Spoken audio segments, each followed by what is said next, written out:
좋은 아침입니다. 하나님과 말씀과 오늘 다시 시작. 안녕하세요. 김배강 목사입니다. 오늘 함께 살펴볼 말씀은 민수기 25에서 27장까지 말씀입니다. 중심 구절은 민수기 26장 1에서 4절 말씀입니다. 연병 후에 여호와께서 모세와 제사장 아론의 아들 엘르아살에게 말씀하여 이르시되 이스라엘의 자손의 온 회중의 총수를 그들의 조상의 가문을 따라 조사하되 이스라엘 중에 20세 이상으로 능히 전쟁에 나갈 만한 모든 자를 계수하라 하시니 모세와 제사장 엘르아살이 여리고 맞은편 요단가 모압 평지에서 그들에게 전하여 이르되 여호와께서 애굽 땅에서 나온 모세와 이스라엘 자손에게 명령하신 대로 너희는 20세 이상 된 자를 계수하라 하니라. 아멘. 모압 평지 시딤에서 이스라엘 백성은 또 한 번의 실패를 경험합니다. 바로 모압 여인들과의 음행과 바알 부올에 가담하는 사건입니다. 여기서 바알 부올이란 부올에서 섬긴 바알이라는 뜻입니다.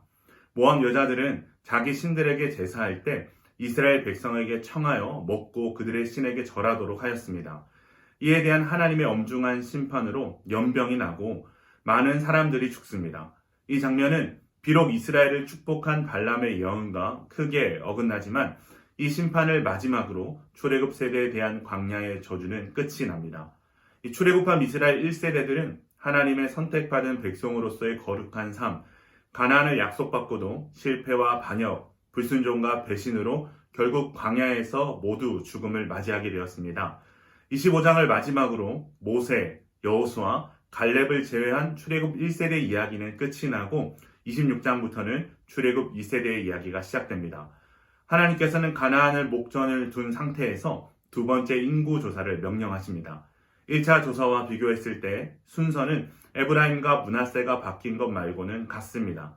그동안에 에브라임은 줄고 므낫세는 많이 늘어서 두 지파의 강성함이 역전이 되게 된 것입니다.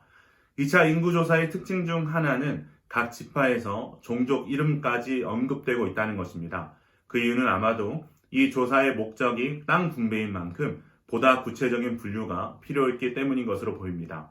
하나님께서는 인구조사의 말미에 신의 광야에서 계수한 이스라엘 자손은 한 사람도 들지 못하게 하였으니 라고 말씀하시면서 하나님의 심판이 엄중하게 이루어졌음을 말씀하십니다.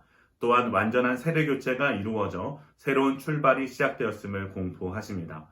그런데 인구조사 후에 문제가 하나 생겼습니다.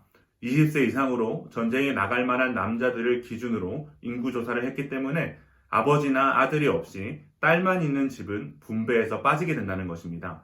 27장은 이러한 문제의 발단인 슬로보앗의 딸들의 요청으로 시작합니다.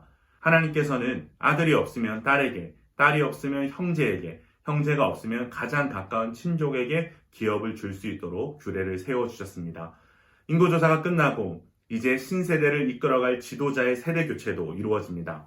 모세는 무리바 사건으로 약속의 땅에 들어갈 수 없게 되었으므로 하나님께 후임을 요청하게 되고 하나님께서는 여호수아를 모세의 후임으로 지정하셨습니다.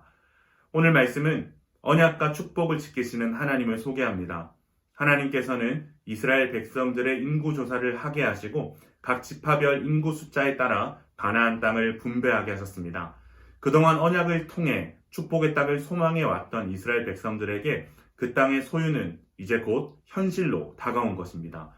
이와 같이 하나님께서는 언제나 변함없이 우리를 향한 축복의 언약을 반드시 지키시는 분이십니다.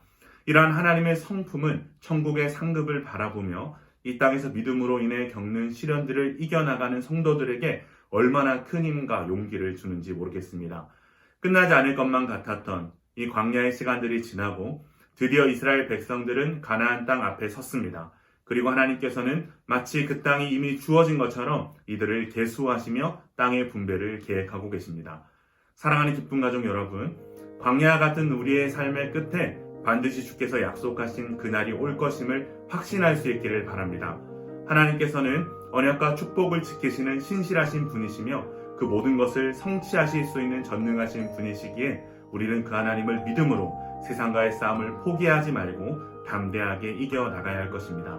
오늘 하루 말씀을 통해 언약과 축복을 지키시는 하나님이 나의 하나님이심을 고백하는 가운데 약속 믿고 굳게 서리라 라는 찬송의 가사가 우리의 마음에, 우리의 삶에 울려 퍼질 수 있기를 주님의 이름으로 축원합니다.